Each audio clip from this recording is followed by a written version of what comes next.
Rajaonarimampyan a donc réussi à garder son fauteuil de président. La justice malgache a rejeté la demande de destitution du chef de l'État malgache, une destitution votée par les députés le 26 mai dernier. Un nouveau chapitre se tourne donc, mais la crise politique à Madagascar n'est pas forcément terminée.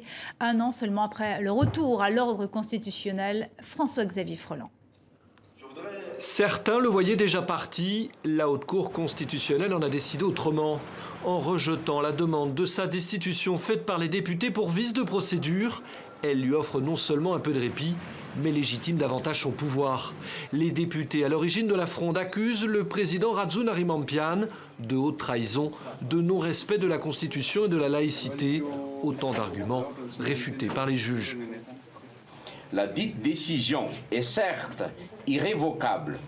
Toutefois, nous constatons d'une part que celle-ci n'a pas répondu aux accusations portées contre le président de la République et d'autre part, la Cour a pris une décision plutôt politique que juridictionnelle. De son côté, la Haute Cour constitutionnelle dit avoir pris cette décision seulement dans l'intérêt de la nation. En effet, 6 ans après le coup d'État qui avait renversé le président Ravalomanana et la longue crise politique qui s'ensuivit, les juges estiment que la stabilité de l'État doit être préservée à tout prix. La Haute Cour constitutionnelle invite même les députés et la présidence au dialogue. À présent, les politiciens doivent avant tout penser à l'intérêt des 22 millions de Malgaches. Face à la crise institutionnelle qui s'évite à Madagascar, je lance un appel aux politiciens. Chacun doit faire un effort pour se parler et se rapprocher.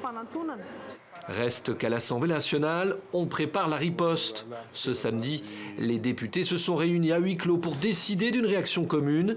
Certains demandent déjà des élections présidentielles anticipées. De son côté, si la fronde persiste, le président Rajaonarimampyan pourrait, lui, dissoudre l'Assemblée nationale.